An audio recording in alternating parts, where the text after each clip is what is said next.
back to the world of Vimalakirti. Have you been enjoying him? Some of you might have been reading. It's kind of a wild story, isn't it? If you've been reading any of it at all. And also, if some of you have gotten this commentary, it's quite beautiful. And, we'll be quoting from it tonight in our following through the sutra to begin to bring it alive. I almost always have a brief introductory excerpt quotation, and you'll see that in class 2 I've brought something from Joan Sutherland's commentary, but if you read it, I was thinking of it in a broad context, but now if you read it in the context of just this week, when not consumed by delirium, when not focused on escaping the delirium of others, we begin to turn back toward the world. Hearts shuddered. You could also put shattered. Hearts shuddered in fear, yearned to open again to something larger than self-preservation. And the sutra offered a perspective and a practice to support those who wanted to turn back to the world. And that's our challenge these days, it seems, to continually turn toward a world it's hard to turn toward. To feel our hearts shuddering in fear, yearning to open again to something larger than just self-preservation. Always seeming to escape, trying to escape the delirium of others, or consumed by the delirium in which we're immersed. Does it seem relevant? And it's like, when was this written?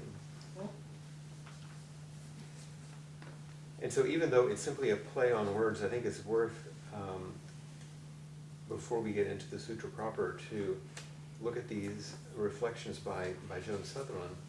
She's using just a little linguistic device to make a point when she's talking about enlightenment and endarkenment.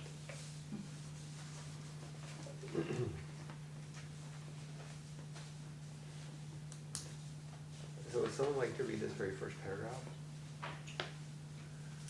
The thread we're following through the sutra is an early version of what we call endarkenment now, though the sutra never uses that word. In broad strokes, enlightenment is about the brilliant illumination that lifts us out of the suffering world and is the focus of the classical Buddhist literature.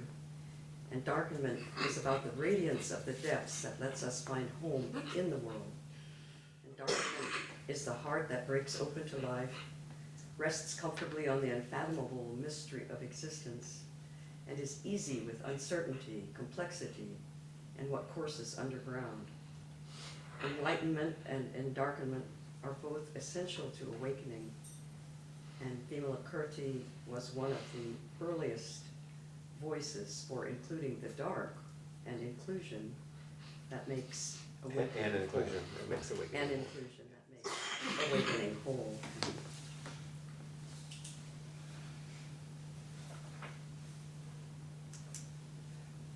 Does this linguistic distinction make any sense at all? Yeah, like I said, it's not actually required. I think it's all in what would be the greater scope of enlightenment. But it's kind of useful for her to point this out in a way. And that enlightenment, in this classical sense, focuses on this illumination out of what seems dark or difficult or contracted.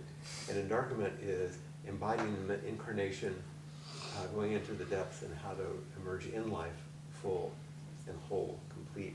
But having to wrestle with uncertainty and complexity, or in the broadest strokes, what we're talking about the last few days is vulnerability. And of course, there's an assumption which is completely untrue, but is often, I think, unconsciously assumed, longed for, that enlightenment would be freedom from vulnerability, instead of a capacity to course in vulnerability freely. Enlightenment is not the freedom from vulnerability. It's a capacity to course in vulnerability freely. And this may be what she's pointing to in Endarkment, actually.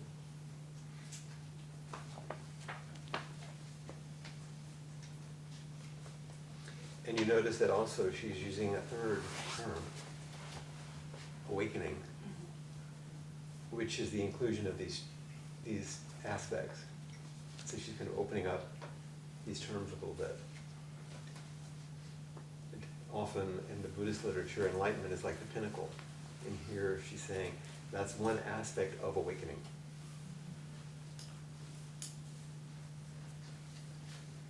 And we could talk a little more about awakening to what, but the sutra will begin to point at this.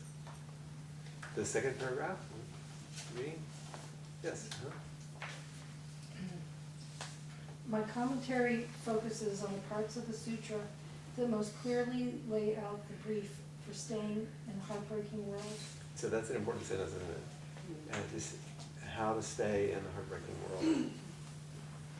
Still, let's acknowledge that the struggle between yearning for relief and yearning to be helpful doesn't just play itself out at a philosophical level. It's in many of us every day. The liberating message of the sutra is that the two aren't mutually exclusive. Choose your life and keep choosing it day by day and find peace there. Vimalakirti lays out a challenging and extraordinarily beautiful way of doing that. I just think those last two sentences are fantastic. The liberating message of this sutra is that this, choose your life and keep choosing it every day. If you want a good description of practice and its fruit, that's it.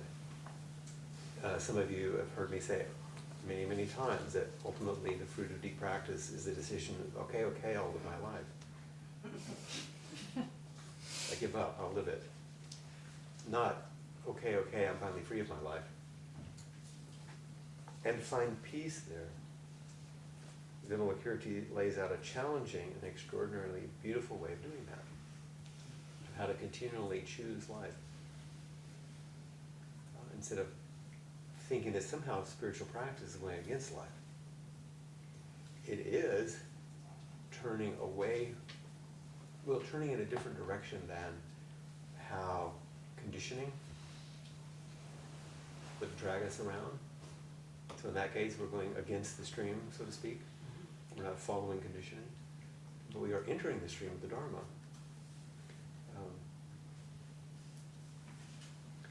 And the sutra is an extravagant expression and story of this process. And please make comments whenever you want. I'm just kind of setting the stage for tonight. Next one. Vimalakirti speaks to us from within the deepest of all reconciliations, laying out a way for healing the human heart. The healing takes place in his 10 by 10 foot room, which is both the space of awakening already present within each of us, and the field of awakening we make together. Step right into the dream of awakening, he's saying. Welcome to your own heart. And you can go ahead and read the footnote. In this commentary, I make a distinction between enlightenment and awakening that isn't explicit in the text. Enlightenment refers to the illuminating insight that is part of awakening. And awakening is a lifelong process that also includes endarkenment. So that's lovely, isn't it? Does that make sense? And awakening is a lifelong process. It's not something you get. It's not a state you attain. It's not a state. It's an ongoing, never-ending unfolding of life as it is, of life. Is endarkenment a state, like a default state, or is it also something that you attain? It's part of awakening. So it's something you attain. Yes. You're not, you don't get it. No, it's something that is dropping into incarnation. I know it's not the same thing, but it reminds me of Dogen talking about being in delusion throughout delusion.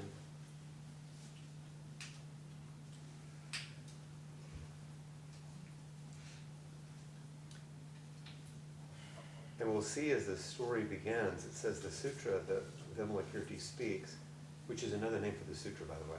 The sutra that Vimalakirti speaks begins just outside the city where he lives, in this beautiful park, which a famous courtesan called Amrapali has loaned to Shakyamuni Buddha. And given the conventional morality of the day about courtesans and holy men, here's our opening duality. I mean, I think it's no accident that here we have what would be a symbol of worldly life, offering quite generously, practicing the paramita, dana paramita, generosity to the Buddha in this park outside the city, to give him a place to rest, to teach, for his followers to gather. So we're already getting a hint that there's not going to be some separation between ordinary and holy here.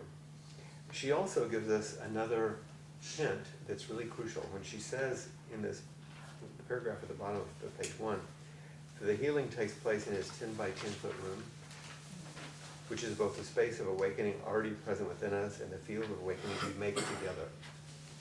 So here in these archetypal images, he's going to be speaking about what looks like a limited, ordinary, everyday, on-the-ground space. But it's calling forward about the space in our own heart of awakening and the space that we create by practicing together. And those spaces are unbound. And you'll see how you realize they're unbound as the sutra unfolds. But I think one of the things I love about the sutra, and it's so playful, is that the imagery is, it can be seen on more than one level. You know, it's kind of like Toy Story. You know, there's one way you can watch the fun, and then there's another one, like a lot of those animated things. It's the same thing, there's different levels that are being spoken about at one time. So this just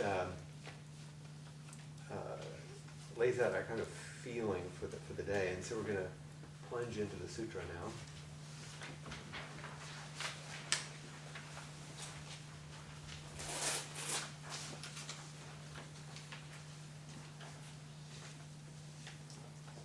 And I've given you a little map to follow, some of it more detailed than others, but if you look at what I've given you here are some notes, just barely a few little orienting notes in the first 6 chapters.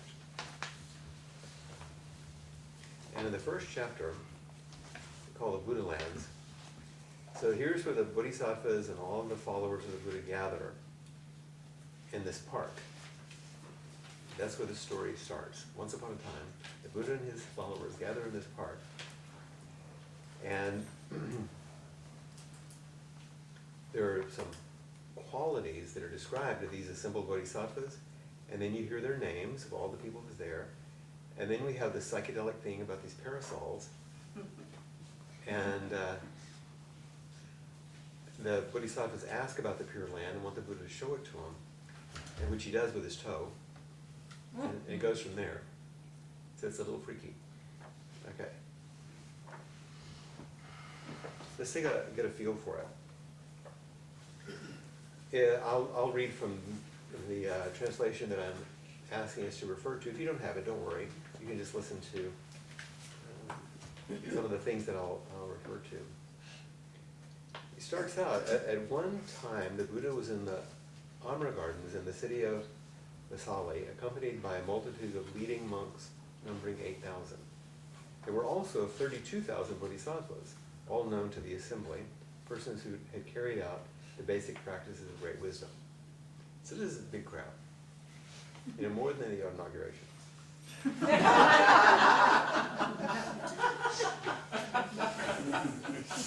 And they were a little higher level, you know, if you don't mind my saying so. And they're described in all these classical Buddhist ways, which we won't read all of it. But they ensured the continuance and prosperity of the 3 treasures, making certain that they never expired. They conquered and subdued the ill will and the devils, and curbed the non-Buddhist doctrines. It's a little heavy-handed, kind of old-fashioned in that kind of way, but They were spotless and pure, having long ago, it goes on and on like this kind of BS, They learned to accept the fact that there's nothing to be grasped at, no view of phenomena to be entertained. Now it's starting to sound like what they do, not these old qualities. They knew how to respond compliantly to others and to turn the unregressing wheel of the law. And here he uses that translation of dharma as law. So it's a little, I'm not sure why he uses it that way, but it's a whole way of saying it. But I love this, they knew how to respond and to turn the unregressing wheel. Expert in comprehending the characteristics of phenomena, able to understand the capacities of living beings, they towered over the others of the great assembly and had learned to be fearful of nothing. So this thing goes on and on about all these qualities. How they looked, what signs were shown, they plumbed the depth of dependent origination and cut off the erroneous views. And they had, on page, 18, it says, they came close to equaling the freely exercised wisdom of the Buddha.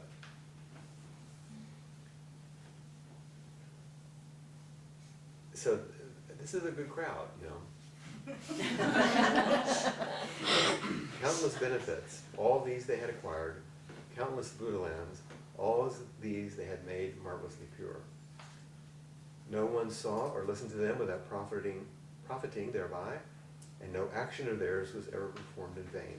Such was the manner of the merits adhered to them.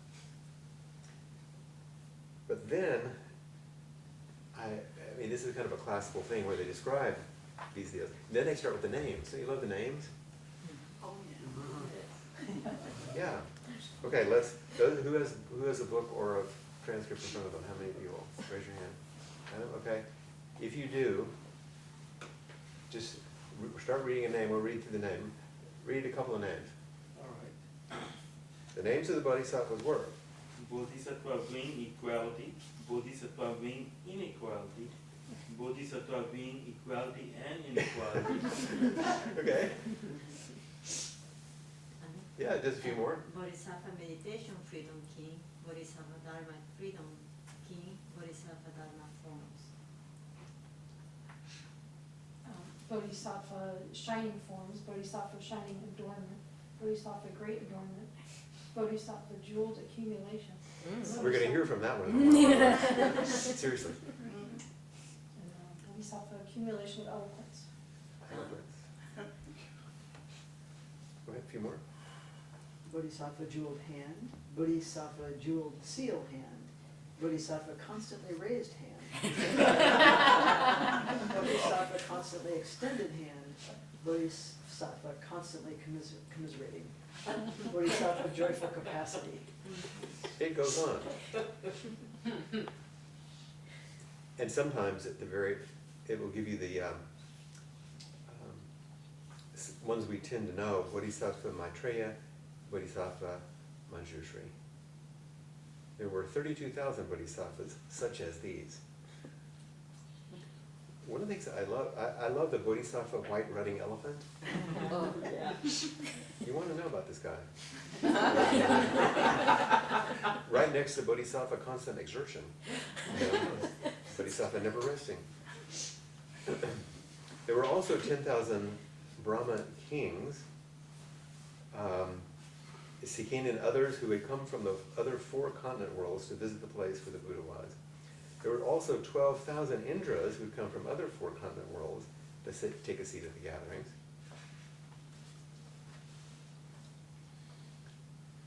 And so it goes on about this huge retinue of folks that were there. And I told you we were going to hear from jewel accumulation. There was a man named Jewel Accumulation who was son of a wealthy man, also in the same sitting, along with 500 other sons of wealthy men who had come to see the Buddha. And here's where it gets strange. All of them bearing parasols adorned with the 7 treasures, bowing their heads in obeisance before the feet of the Buddha, they joined in offering their parasols as alms to the Buddha. So it's on a stormy night like this, we have a lot. They all get them. The Buddha, with a supernatural power, then caused all of the jeweled parasols to come together and form one single parasol that spread over the entire 1,000,000,000-fold world. Okay, let's back up a little bit.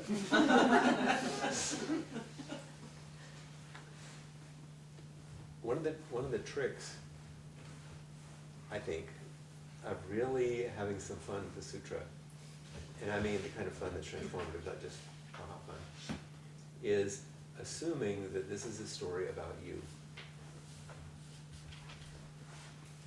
Just like one might, and most of you have done this, if you're wanting to understand meaning or interpretation of your dreams, and you might say, okay, every character, everything in the dream is a part of me. How would I understand?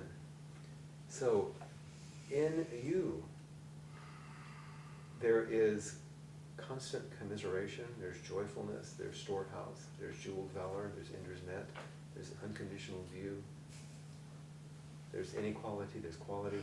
All of these bodhisattvas, it seems like they're innumerable, are all different facets of this jewel of your beautiful, complete, whole Buddha nature in you.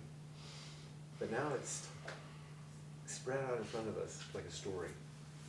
All the Brahma kings, all the Indras, all of these people who came. A kind of a silly way to think about it is in internal family systems, parts are numberless inside of us. But these are actually more than just that. They aren't split off things. These are reflections of fullness and wholeness. But they show themselves in these kind of incarnate ways. So one of them, this jeweled accumulation, steps up with this parasol. So everybody has an offering. You have an offering. Just your life is an offering. And this offering is something that protects. If you have a parasol, you can protect yourself from the sun. It's really hot, you can protect yourself from the rain. It can be an affectation or just a, what do you call it? Accessory, thank you. A beautiful accessory. But in this case, they were given to the Buddha. And when I first read this, I thought, wow, that's really cool.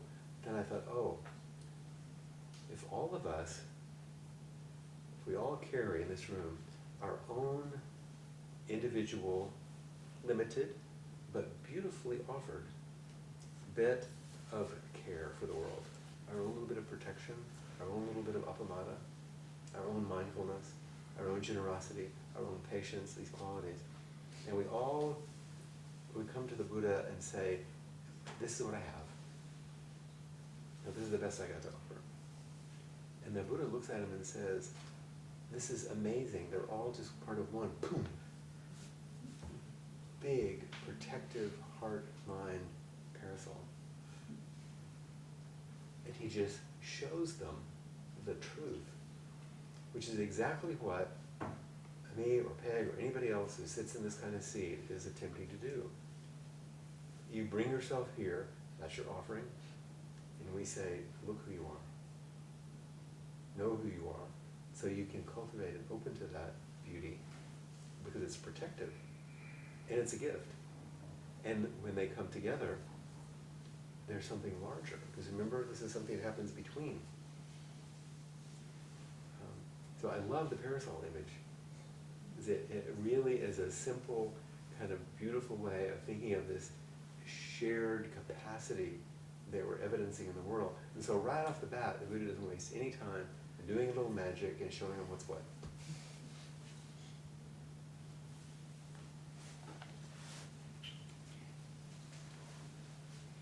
And it says, the Buddha with his supernatural powers then caused all the jeweled parasols to come together and form one single parasol that spread over this big world. All the vast features of the world were visible there in their midst. So it gives you a big view. And then it talks about the different mountains, because these are just classical images in Buddhist discourse. But basically what it's saying is,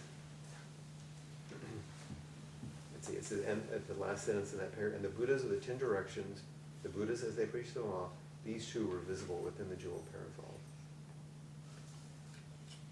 So when the Buddha helps us see beyond just our small view, we can see the big view, we're stunned by, gosh, it's all inclusive. There's nothing left out of this big mind, this big heart that we actually are.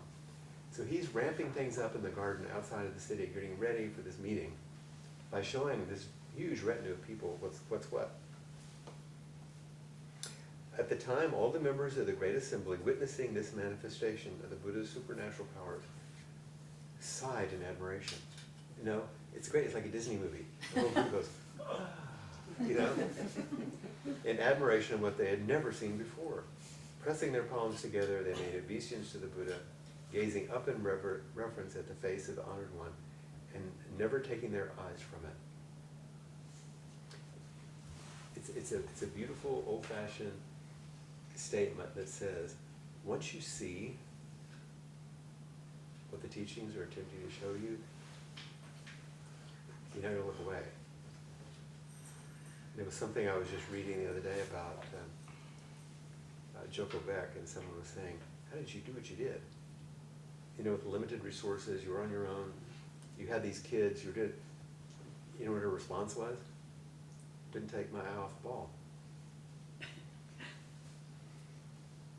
I just kept my eye on the ball. And in a way, that's what they're saying here in this kind of extravagant way. So the rich man's son, jewel accumulation, I love the title because you think this might be some kind of dandy, you know, in Indian time, jewel accumulation. You can only imagine. And presence of the Buddha recites this verse of praise. So now there's like several pages of this grand kind of thing that he speaks to praise the Buddha. And if you read it, which we're not going to do, you will find qualities that he's ascribing to the Buddha, which have to do with this vision of mind and heart that the Buddha's laying out by giving him this, that he's pulling back the curtain and saying, look, here it is. If you look at just the last two paragraphs, which come on page 25, so jewel accumulation says, we bow heads to one who can save all those in this world, bow heads to one who long ago left the path of birth and death. You know the marks of all beings in their comings and goings. You have gained apt liberation from all phenomena. Free of worldly attachments, like the lotus blossom, constantly you move within the realm of emptiness and quiet. You have mastered the marks of all phenomena, no blocks or hindrances. Like the sky, you lean on nothing. We bow our heads. It's kind of a beautiful, kind of poetic thing. And all of it is like this. But once again, in his description of the Buddha, he's like holding up a mirror. This is what we're going to learn about. Would you like to be free of worldly attachments like the lotus blossom? Would you like to be able to move with ease in the realm of emptiness and quiet? Would you like to have no hindrances that block you and like the sky, be free and spacious? And would you like to live in a world in which you could bow your heads to everyone and everything? Not be bowed to.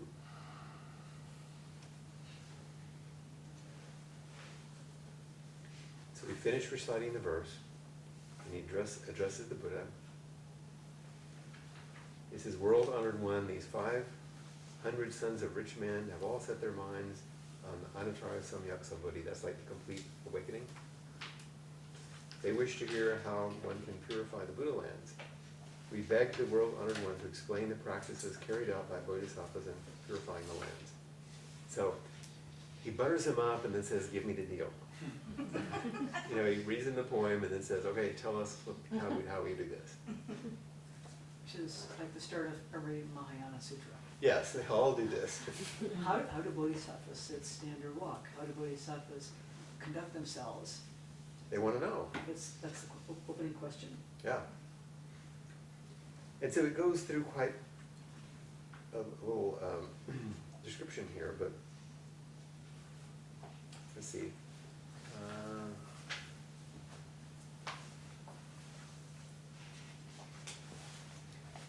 On page 26, the Buddha says, jeweled accumulation.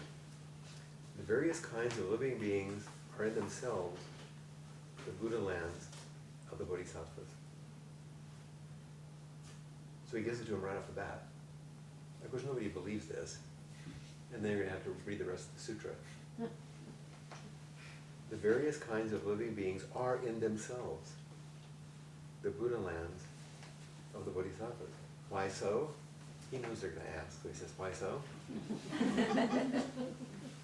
But because it is by converting various beings to the teachings that the Bodhisattvas acquire the Buddha lands.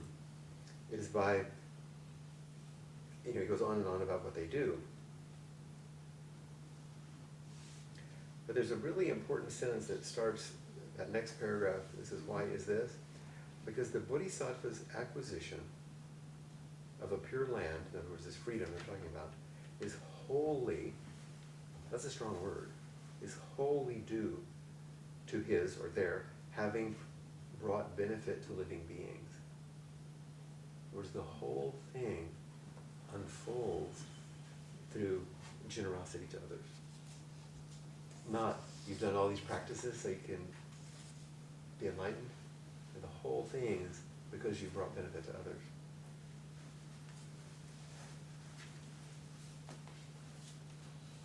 And then at the bottom, he says, jeweled accumulation. You should understand that an upright mind is the pure land of the Bodhisattva. Just having an upright mind is the pure land of the Bodhisattva. And then, through the next 3 pages, he discloses quality after quality. A deeply searching mind is the pure land. A mind that aspires to Bodhi or enlightenment. Almsgiving is the pure land. Keeping the precepts is the pure land. Forbearance, assiduousness, meditation, wisdom. A mind devoted to the 4 immeasurables, loving kindness, compassion, equanimity, sympathetic joy. Expedient means, and then there's the Dale Carnegie thing, the 4 methods of winning people.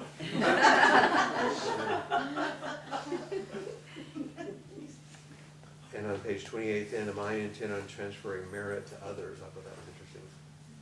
So there's this description of qualities of mind, and each quality is an entryway and a complete expression of the pure land. So once again, he's kind of cultivating this field and weaving this story about it's right here, it's right now, it's in you, especially if you turn toward each other, and especially if you're generous with each other and help each other out.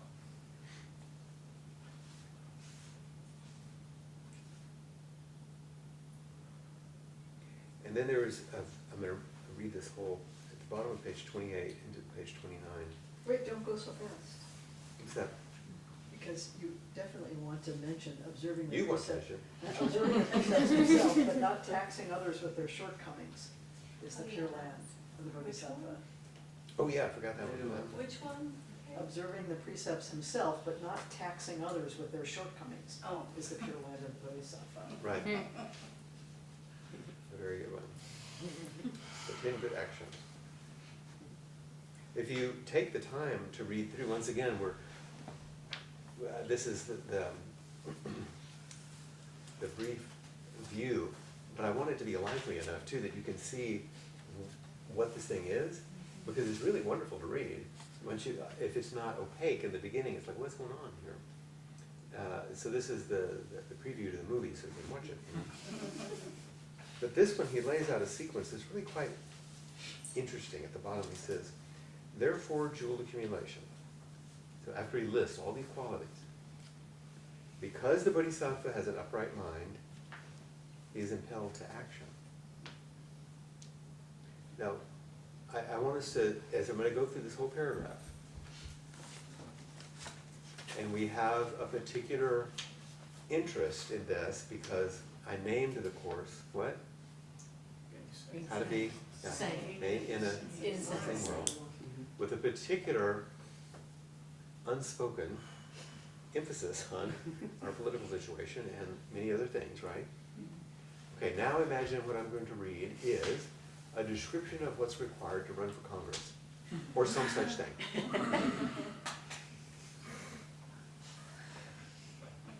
Because the Bodhisattva has an upright mind, he is impelled to action. I mean, it sounds different now, doesn't it? Because she is impelled to action, she gains a deeply searching mind. Because he has a deeply searching mind, his will is well controlled. Imagine that. Because her will is well controlled, she acts in accord with the teachings. Because he acts in accord with the teachings, he can transfer merit to others. Because she transfers merit to others, she knows how to employ expedient means. Because he knows how to employ expedient means, he can lead others to enlightenment. Because she leads others to enlightenment, her Buddha land is pure. Because his Buddha land is pure, his preaching of the law is pure. Because her teaching of the law is pure, her wisdom is pure. Because whose wisdom is pure, his mind is pure. And because her mind is pure, all the blessings she enjoys will be pure. So that's a list of all those qualities that we just went through. But now it ties them together. Because of this, then this. And it's a description, I think, it's a practice description, but it's also a description of mature character in a certain way.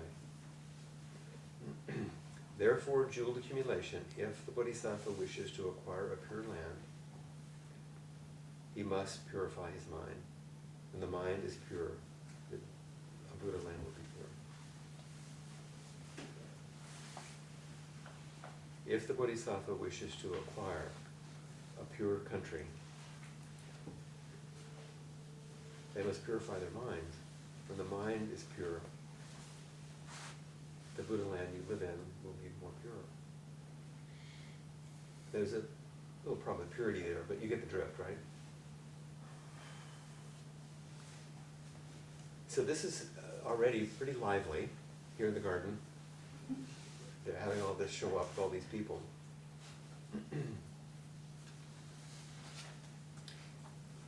At that time, Shariputra, moved by the Buddha's supernatural powers, thought to himself, if the mind of the Bodhisattva is pure, then his Buddha land will be pure. Now, when our world-honored one first determined to become a Bodhisattva, surely his intentions were pure. Why then is this Buddha land so filled with impurities? It's like, okay, if this is the case, what is the deal? Because it doesn't look so good. The Buddha, knowing his thoughts, said to him, what do you think? Are the sun and moon impure? Is that why they blind? Is that why the blind man fails to see them? That's an interesting turn, isn't it? Yeah. Shariputra says, no, that's not the fault of the blind person. The sun and moon are not the blind. Or it is the fault of the blind. The sun and the moon are not the blind. Shariputra, it is the failings of living beings that prevent them from seeing the marvelous purity of the lands of the Buddha.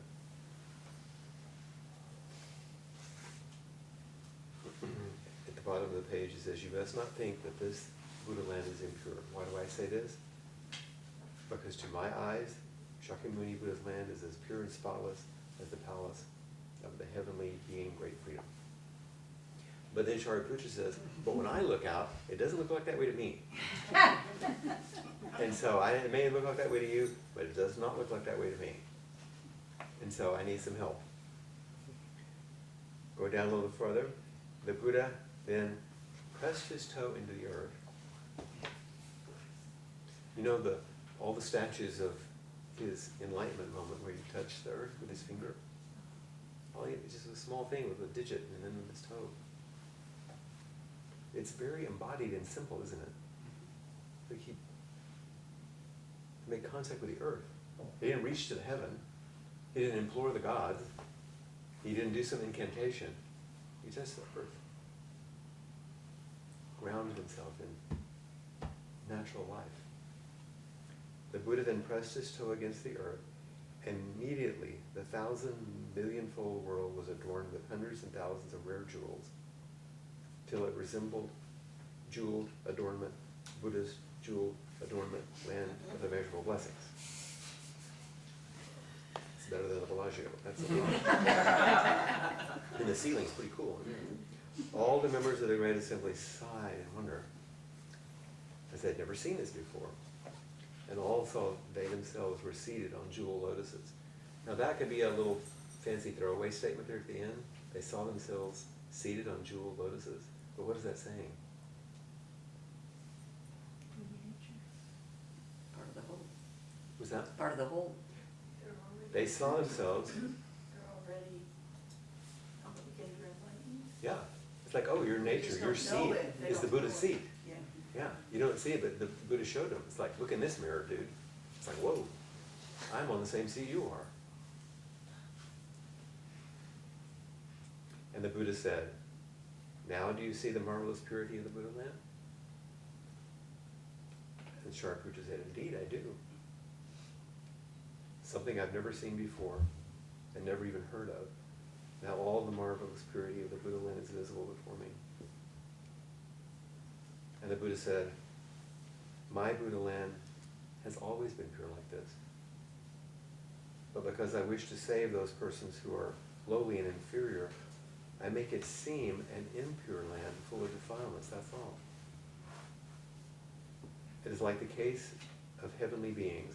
All take their food from the same precious vessel, but the food looks different for each one, depending upon the merits and virtues that each possess. The same in this case, Shariputra. If a person's mind is pure, then you'll see the wonderful blessings that adorn his land. In other words, the more you practice, the more you can see it. That line in Dogen, we see only as far as our eye of practice can reach.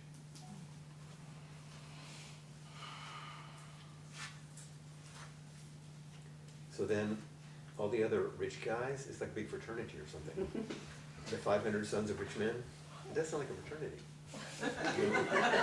Through a company jeweled accumulation, all were able to grasp the truth of birthlessness. And, by the way, 84,000 persons all set their minds on attaining Anantara, somebody. The Buddha then released the supernatural power, like he picked his toe up, that he had exercised with his toe, and the world returned to his former appearance. It's like in one of those movies. You know, he goes back.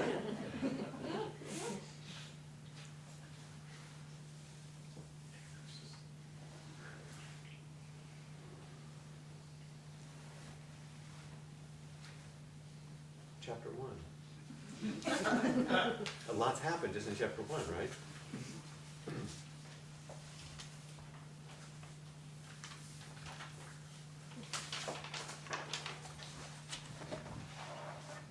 See if there's something I wanted to read to you here.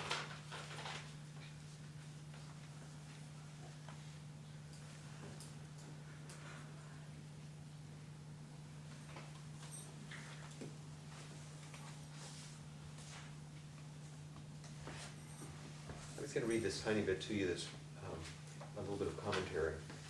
She says, in the Vimalakirti Sutra, he's the sincere voice of ordinary life. We haven't got to him yet, because we're still with the Buddha doing his magical parasol and toe thing, but with its grounded concerns and familiar ways of seeing things, and his questions keep the majestic narrative rolling. Here at the beginning, he asked, this is Shariputra. Shariputra right now. Here at the beginning, he asked the questions that haunts so many seekers and pilgrims. You say that this world, this existence of ours is the pure land, but I don't really experience it that way. I experience it as full of pain, suffering, horror, and ugliness. And that's not difficult to see right now, is it? In response, the Buddha gets down from his seat and digs his toes into the ground. As soon as he does, the world fills with precious jewels, and Shariputra sees it as a pure. When the Buddha literally comes down to earth and digs his toes in, he doesn't instantly transform the world into the pure land. Instead, Shariputra says that he now sees the world as the pure land. The nature of the world hasn't changed. The Shariputra ability to experience it has. And there's the transformational quality of practice. When my mind doesn't arise all things are blameless, as the Koan said. This complicated, nuanced, gorgeous, difficult, confusing world, as it is already the Pure Land, and now Shariputra sees that was always true.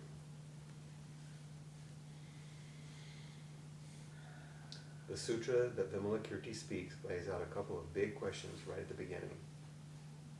What does it mean that this world as it is the Pure Land? And what is the shift in perception that enables Shariputra to know it? So that sets us on course. You still with me? Mm-hmm. Did I want to sleep yet?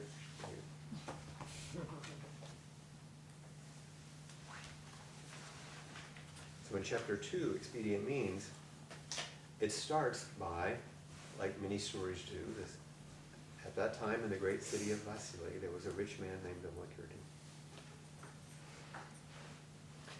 And then it begins to describe who this guy is, what he'd done. Already in the past, he had offered alms to immeasurable numbers of Buddhas, had deeply planted the roots of goodness, had grasped the truth of birthlessness, unhindered in his eloquence, able to disport himself with transcendental powers, he commanded full retention of the teachings and had attained the state of fearlessness. It goes on and on about these wonderful qualities. Quite exalted things, of course. And then in the next paragraph, it starts by desiring to save others. He employed the excellent expedient of residing in Vasily. His immeasurable riches he used to relieve the poor. He goes on to talk about this, but that first sentence, desiring to save others. So he took the Bodhisattva vow, or he's living or embodying the Bodhisattva vow. And how do you know that? Because he employed the excellent expedient of residing in Vasily.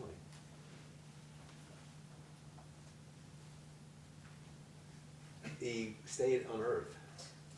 He lived in a city. He had a job. He built a company. He had employees. That's how he showed. He didn't like go off to the monastery. He didn't decide.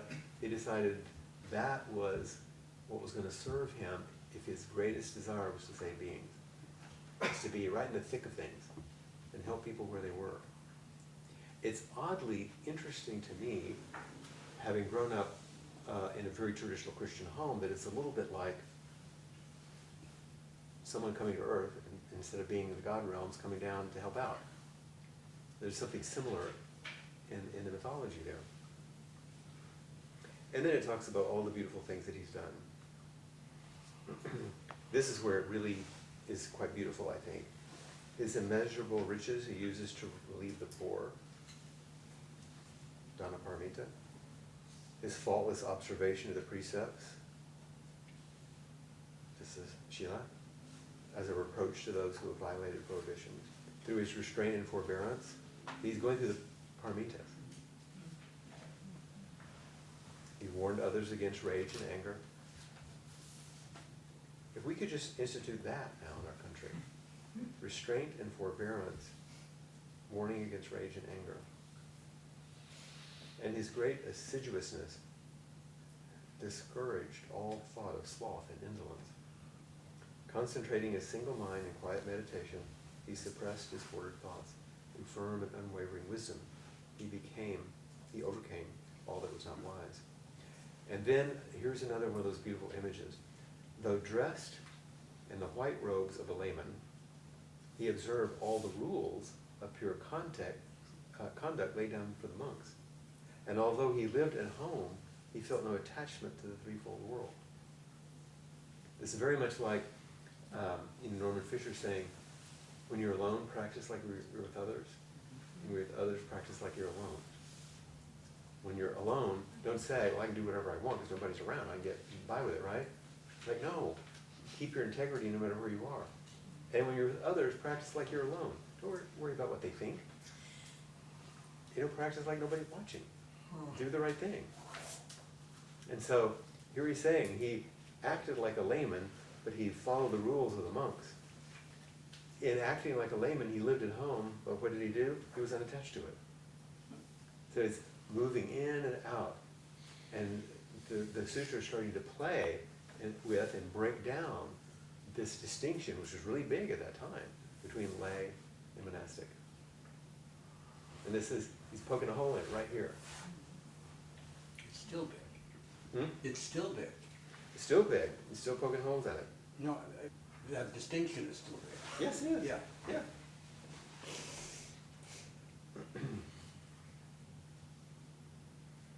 And then it gives you ways in which this was shown to be true.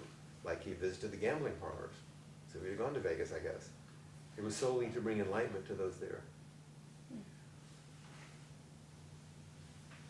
He drank and ate like others. What he truly savored was the joy of meditation. Respected by everyone, he was looked on as foremost among those deserving of alms, embracing and upholding the correct dharma. He gave guidance to old and young. And it just goes on and on and on about these good things that he's done and his excellent qualities. But if you get to about the middle of page 34, finally says, using all of these expedient means to do his work. And now, using those same expedient means, he made it appear that his body had fallen prey to illness.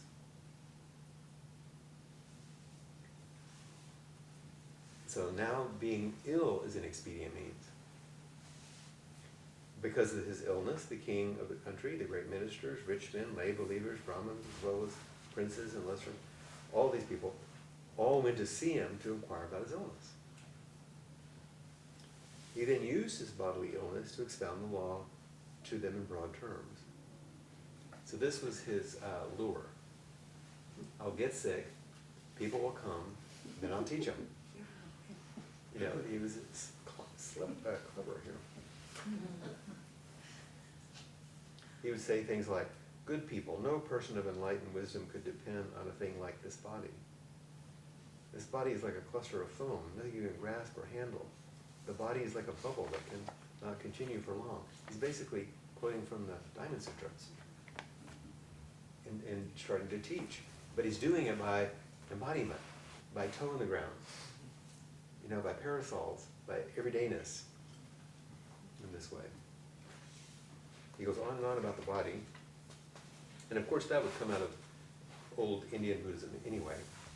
But he's doing it in quite a beautiful way. And the last paragraph of the chapter says, in this manner the rich man Vimalakirti used the occasion to preach the law to those who came to inquire about his illness. As a result, numberless thousands of persons were all moved to set their minds on the attainment of complete enlightenment. So, the chapter is saying, here's a person who has really worked in practice. He's decided to stay in the everyday world so he can utilize what he's cultivated in practice. Not so he can gain something, but so he can help others. So he's going to use expedient means to make sure that not only he can help others, but he's even going to be tricky about how to get them to listen. Like, I think I'll be sick. And people come to say, what's going on? And he says, well, let me tell you. And he begins to talk about all these things that we tend to be attached to and how they flip from them. So then in chapter 3, something happens here. At the time the rich man Vimalakirti thought to himself, I'm lying sick here in bed. Why doesn't the world-honored one, in his great compassion, fail to show some concern for me? You know, the Buddha's in this garden outside the city, and he's got himself all set, and it's like, I'm waiting here, but the Buddha, aware of this thought, says to Shariputra, you must go visit Vimalakirti and inquire about his illness. And now here's the setup. Shariputra replied to the Buddha in these words, world-honored one, I am not competent to visit him and inquire about his illness. Why? Because I recall one occasion in the past when I was sitting in quiet meditation under a tree in the forest. At that time, Vimalakirti approached me and said, Shariputra, you should not assume that this sort of sitting is true quiet sitting. And then he goes on to rip him a new one about meditation. You know, it's kind of, and so Shariputra is like, no way, I'm not going to go talk to this guy. He scares me. It makes me feel like, oh. So the Buddha then turns to Mahayana, something. You know how to say that word? I don't know. At the top of page 38. Mudgalyana. That's very good, thank you. You must go visit Vimalakirti. And then he says, World Learner One, I'm not competent to visit him. Why? Because I recall how in the past I entered the great city and in its streets and lanes expounded the Dharma for the lay believers.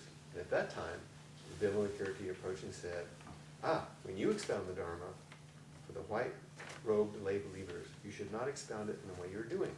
So once again, it's like, this guy is on our butt all the time, no matter what we're doing. But if you read the whole sutra, and we're not reading all of this, you know, what's happening in really a beautiful way is he's starting to teach the Dharma. Because he's starting saying, this is the way to go, this is the way not to go. And every one of them who comes up, because after this guy, whose name we can't pronounce very well, there are more. Because once one of them finally convinces the Buddha that he can't go, then Mahakashyapa on page 40, you must go visit. He says, no, I'm not competent. Why? Because I recall, and then he tells his story. So one after one, the disciples of the Buddha begin to, in essence, explain to the Buddha how Vimalakirti is really a wonderful teacher. But he's fierce. And so they're kind of afraid of him. And they don't want to go. Because he's going to set them straight again, or he's going to challenge them, or he's going to, cut their legs out from under them again. But each way they describe it is it's quite beautiful. But to Mahakashyapa, Mahakashyapa was the person who supposedly received the first transmission from the Buddha. Buddha was holding a flower. And Mahakashyapa looked at him and smiled, and Buddha said, this person basically gets it.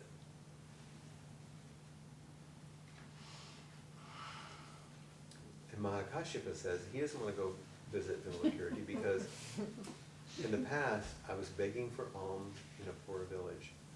And at that time, Vimalakirti approached and said to me, Mahakashyapa, you have a mind marked by compassion and pity, but you do not know how to apply it to all alike. Instead, you shun the rich and mighty and beg alms among the poor. Isn't that an interesting statement? You are compassionate, but your compassion doesn't include everyone. And one of the things you do is you turn away from rich people. You must abide by the principle of equanimity, and in that spirit go about begging for food. In other words, everybody has an equal chance of offering you something. So the offering is a benefit to the people giving. Giving, yeah. Not the other way around. Right. It's not like he's taking food from them. No, Yeah, that's right. because in the end, there is no such thing as eating. In that spirit, one goes about begging for food, because one wishes to destroy dependence on things characterized by a mere combination of elements. In that spirit, one accepts these bowls of food stuff. Because in the end, there is no receiving. In that spirit, one receives this food. When you enter a village, think of it as an empty village. The forms you see there should appear as they would to a blind man. The sounds you hear should be mere echoes. The aromas you inhale. So you see how each time, this is just an example, begins to teach. I thought this was interesting too. When I was in Japan, we did traditional alms rounds. Dakasu, the word I can't remember. And when you do it in Japan, some of you may have seen this, you wear these kind of hats, these straw hats, And you think, oh, that's interesting, it's kind of like a country version of some interesting Japanese thing, but it's really for a reason. Because you can't see anyone, and they can't see you. The alms is anonymous. You don't actually see them, they don't see you, and you carry a staff with you, and the staff is wood, and on the top is a little metal thing with some rings that jangle, and you make a little noise, and you chant a chant as you're walking along, just gently, and so the people can hear you coming, so they have the opportunity to get ready to bring you something. And then when you go, they can't see who you are, and you can't see who they are. So it's just this anonymous, and you can hear it in here. You know, the very, very same thing. So I thought it was interesting in reading it, what it felt like to do that. To move through, in my case, of course, with the Americans that were there, a city we'd never been in, and a culture that was foreign in some way, doing this ancient ritual, just for the sake of doing it. And it was very interesting. By the end of the day, we got several $1,000s or 400 pounds of rice for the temple. And so then the temple had that.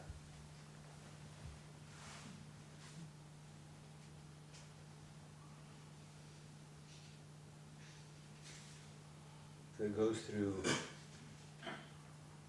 Subhuti, many of the other disciples of the Buddha that you may have read about, page after page after page, and every single one of them says, no way, Jose, I'm not going. This guy scares me. I'm not going to do it. And this is why. And in the why, they tell the story of what they were taught. So this chapter is chock full of teachings about all this. So having exhausted all of his disciples, he turns to the Bodhisattvas. One of these guys will do it. The Buddha then says, this is chapter 4, then says to the Bodhisattva Maitreya, and by the way, Maitreya is traditionally thought of as the next Buddha to come, the Buddha of the future. You must go visit Vimalakirti and inquire about his illness. But Maitreya replied to the Buddha, world-honored one, I am not competent to visit him and inquire about his illness. Why? Because I recall how once in the past I was preaching to the king of the Tushita heaven and his followers on the practices acquired to attain the state of non-regression. At that time, Vimalakirti approached me and said, Maitreya, the world-honored one prophesied that with one more birth you will be able to attain. So once again, he starts going after him about what he doesn't get, about the thing he's teaching. And as you go through the different bodhisattvas, because we go through all of them, each of them again says,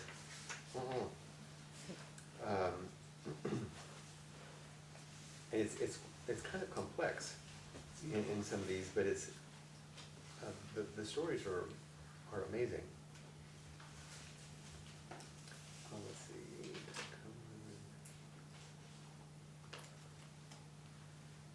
In this manner, the various bodhisattvas, one by one, described to the Buddha some past encounter with Vimalakirti and praised the words he had spoken on that occasion. So they didn't say he didn't teach them correctly. They all praised what he taught. And all declared that they were not competent to visit him and ask about his illness. Like, he's a really good teacher and someone else should go.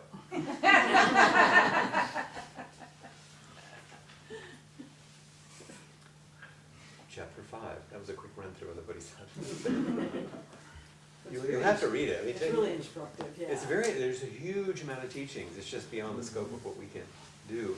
It would be a fun sutra to actually sit and read together, like in depth and practice. Yeah, we might do that. Yeah, because there's so much teaching in it. After what is enlightenment. In chapter 5, inquiring about the illness, at that time the Buddha says to Manjushri, so now we're down to Manjushri, the Bodhisattva of wisdom, you must go visit Vimalakirti and inquire about his illness. Manjushri replied, the world-honored one, that eminent man is very difficult to confront. He is profoundly enlightened in the true nature of reality and skilled at preaching the essentials of the law. His eloquence never falters, his wisdom is free of impediments. He understands all the rules of bodhisattva contact, and nothing in the secret storehouse of the Buddha is beyond his grasp. He has overcome the host of devils and disports himself with transcendental power. In wisdom and expedient means, he has mastered all there is to know. Nevertheless, in obedience to the Buddha's august command, I will go visit him and inquire about his illness. But finally, we have our guy.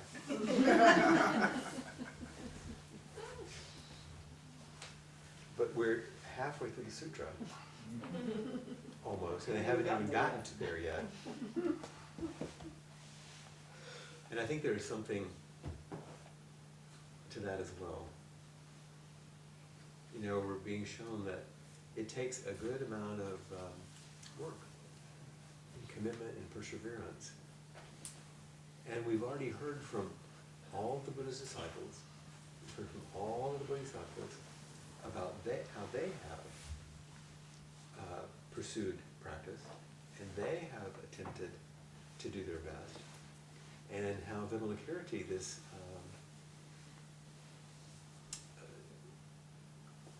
in this case, he's thought of as a man, a person, an embodiment, but he's sort of like an archetypal image of that which challenges and corrects and calls forward to a deeper understanding. And so it doesn't... But someone immersed in a worldly life. Yes, we're immersed in a worldly life, and here we are in the beginning where right off the bat the Buddha says, you have everything it takes. Here, look in the mirror, you're on a lotus throne. I'll even show you what it looks like. If you want to see what it looks like from my view, here it is. Wow. I'll do some magic, I'll turn parasols, into... So right off the bat he says, you're not missing anything. Here's what it looks like when you see it from my point of view. Here's a whole bunch of people who have practiced really, really diligently in pursuit of that point of view, who keep meeting up with this one guy. And this is how he's taught them. And so I just think that makes a great case for the beauty of what it means to commit one's life to ongoing practice, knowing that there are challenges, but they never say he was a bad guy, he hurt me. They just said he was so powerful, it's just a little daunting. And all this I'm not competent. Yeah, and I'm not competent. They don't really say he is mean, hurtful, I'm not competent. But when one says one is not competent, well, I'll turn it around. Think about this. How many of you, at some time or another, have seen one of us for practice discussion? Most everybody, not everybody. Have you ever thought, I don't know what to ask, I don't know what to do? Have you ever thought, they're coming to me next, and they do not? It's that feeling. Can I face them? What am I going to do? Do I know what I'm doing? Or just when you come into the zendo, do I know when to bow and am I competent? All the training in the forms is calling this forward. Not because we're scary or hurtful or because doing this stuff is bad. It's that we doubt ourselves. And what you hear is everyone's doubt, the praise of Vimalakirti, but they're just a little afraid. I think in some ways it's an oddly a discourse on shame, and I'll tell you why. Because one can feel guilty about missing the mark or not quite doing the right thing or doing something harmful, and feel a guilt about what one does. But shame isn't about what you do. It's about a sense that there's something wrong with your essence, about your beingness. And so all of these disciples and all these bodhisattvas were well-trained and were doing good things. And they never said they felt bad about what they did. They said, I'm not worthy, I'm not competent. And so it doesn't really say this, but I just thought that was an interesting thing to think about. It's almost like a fundamental, primal kind of shame. Oh no. And so Manjushri is the The Bodhisattva, yes. So, what is it about Vimalakirti that they're not competent enough to visit with him, but they're competent enough to be around the Buddha? That's something, isn't it? Yeah, What do you think? I don't know. But, I mean, it I seems mean, like there must be I'll tell you my response to it, because I don't really know, because it's a fantastic question. And the way I've resolved it, or I've thought about it for myself, if somebody said, okay, you're gonna go see this God, literally this deity, this exalted being, like, okay, that's kind of wild, but I don't mind. But because I'm not on the same level, so I don't expect that much of myself. I know I'm not gonna measure up there. But when it's like you and me, like a regular guy on the same level, and now it's like, oh, can I match you? Can you match me? Not in competition, but can we tolerate? I think it has to do with the humanness. But even more so, they felt themselves to be one up. They were disciples, they were monks. Or the They were the Bodhisattvas. home laborers, or they were bodhisattvas. He was just a lay person. And so it really was even more shameful in a way, because they were bested by a lay person who's This rich guy. a rich guy, who's a merchant who, lives an ordinary life. Whereas we are the exalted home laborers, who are monks and disciples of the Buddha. So I'm really glad you asked the question, because I think it's who you're meeting and how you line up with that. And this description of being incompetent, when you think really you're doing pretty well, and the Buddha thinks so too, you're disciples of Bodhisattvas. You're out teaching, spreading the It's really the, one of the keys is the everydayness of Vimalakirti.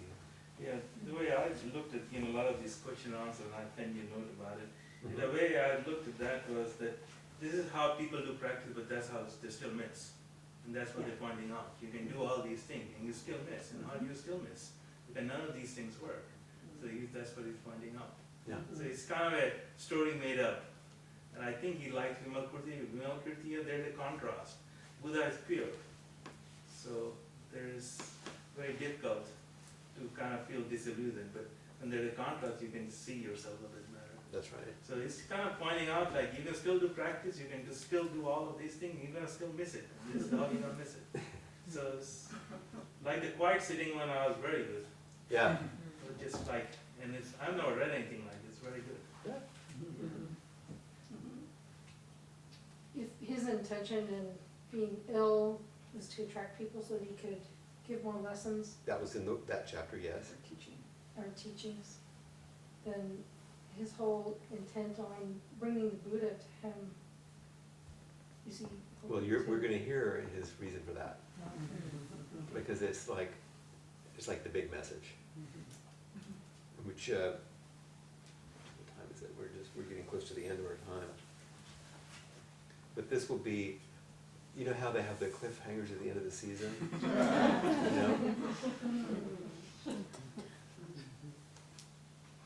So finally, the Buddha gets somebody that will go.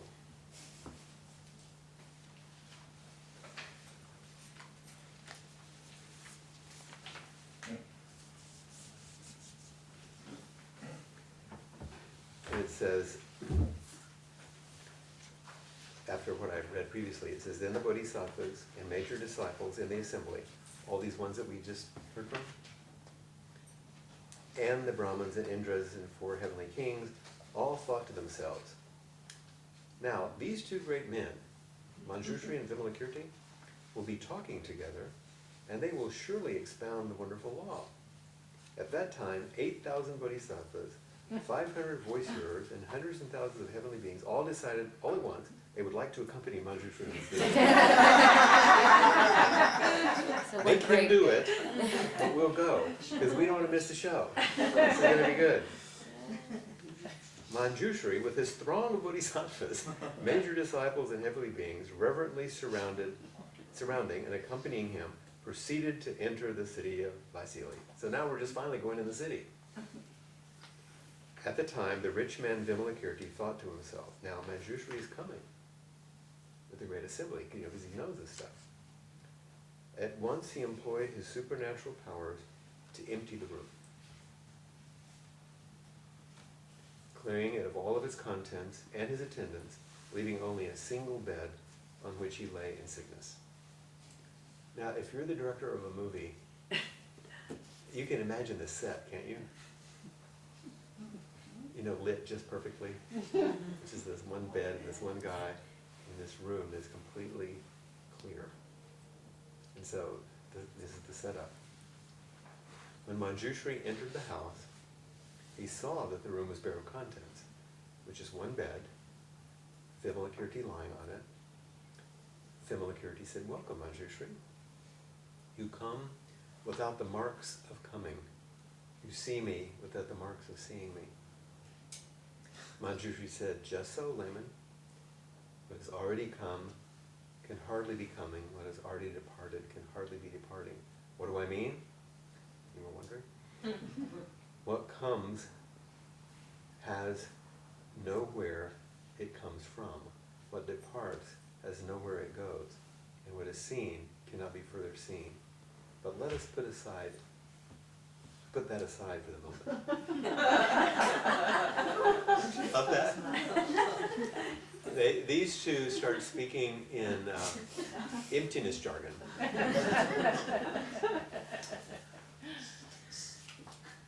Oh, so, yeah, you brought up emptiness, so I'm thinking of the symbolism of the set and the empty room, or the boundlessness, or the emptiness. How do you meet the one that comes from the Buddha? You empty. Mm-hmm. You clear things out, make space. So we sit.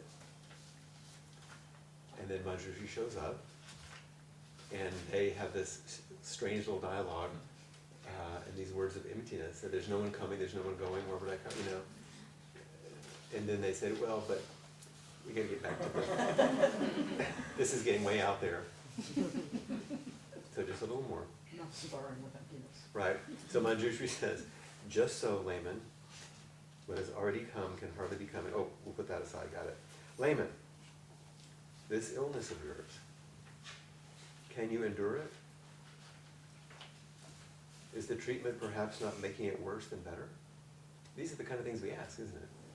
Like, is it worth taking the chemotherapy? The world-honored one, countless times, has made solicitous inquiries concerning you. Layman, is the cause of this illness, what is the cause of this illness? Has it been with you long? How can it be cured? So now we're using, or they're using illness as a description of what? Yeah, a life, basically, not being awake, being troubled, suffering. It's a primary suffering. He's Maybe just saying not- like three Maybe not times. its own suffering, but the suffering of everyone. Well, hold on to your hat. He's saying 3 times layman. Yeah, he He's not keeps saying layman. He's not saying Mr. Vimalakirti or Al. He's He's making a point. making one. And here it is, Kim. Vimalakirti replied, "This illness of mine is born of ignorance and feelings of attachment." Excuse me. And here's the real punchline. "Because all living beings are sick, therefore I am sick. If all living beings are relieved of sickness, then my sickness will be mended." It's the clearest statement of Bodhisattva vows you can have. I'm sick because the world is sick.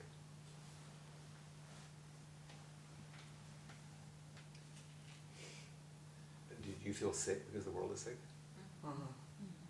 Do you think the world is sick because there are people in it who see the world from this place of sickness?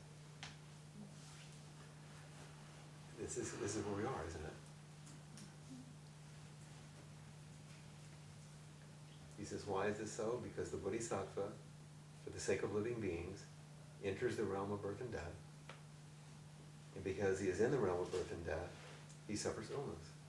If living beings can gain release from illness, then the Bodhisattva will no longer be ill. It is like the case of a rich man who has only one child. If the child falls ill, then the father and mother too will be ill. But if the child's illness is cured, the father and mother too will be cured. The Bodhisattva is like this, for he loves living beings as though they were his children. What if that were a requirement for political office? The people that you are representing are your children. Treat them as such. If living beings are sick, the Bodhisattva will be sick. But if living beings are cured, the Bodhisattva too will be cured. You ask what causes this illness? What cause this illness arise from? The illness of the Bodhisattva arises from his great compassion. The illness of the Bodhisattva arises from his great compassion. In other words, yeah, they're sick, but I'm going to go my merry way, good luck. No, his illness arises from his compassion. Manjushri said, layman, why is this room empty and without attendance? Vimalakirti says, the lands of the Buddhists too are all empty. Why are they empty? They were empty because of emptiness, Vimalakirti replied. And why is emptiness empty? Asked Manjushri. They're going back to the emptiness stuff now. It is empty of distinctions, therefore it is empty. Can emptiness itself be the subject of distinctions? He says distinctions too are empty. How then is emptiness to be sought? Asked Manjushri. It may be sought in the 62 erroneous views of the non-Buddhists.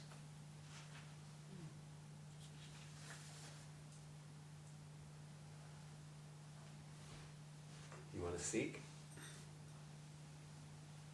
It's not it. How are the 62 views to be sought? They may be sought in the emancipation of the Buddhas, or reply. And how is the emancipation of the Buddhas to be sought? It may be sought in the minds and actions of all living beings. It may be sought in the minds and actions of all living beings. And you ask why I'm without attendance? But in fact, the whole host of devils and the non-Buddhist believers are all my attendants. Why? Because the host of devils delight in the realm of birth and death, and while the Bodhisattva is in the realm of birth and death, he does not scorn their company. The non-Buddhist believers delight in various views of reality, and the Bodhisattva knows how to remain unmoved by such views. Manjushri said, this illness of yours, layman, what form does it take? My illness has no form. It cannot be seen. Manjushri, is this illness seated in the body or in the mind? And we're going to end on this. It is not seated in the body, and it is apart from bodily form. And it is not seated in the mind, for the mind is a phantom-like thing. So what is this illness? But even that's really powerful, isn't it? Like, oh, this is what this thing is about. Now, the engagement is beginning to happen. And we'll see you next time. Let it go. Read ahead. It's not obstructed. You can read it. But is this a useful way to go through it? Oh, yeah. We're going to bring it alive, and then you can read it. You can step through it and bring it alive. Thank you for coming out on a Tuesday night and staying late in the rain. It's good to see you. And a few folks that are accustomed to being here, if you're going to help us return the Zendo to its order for the morning, that would be great.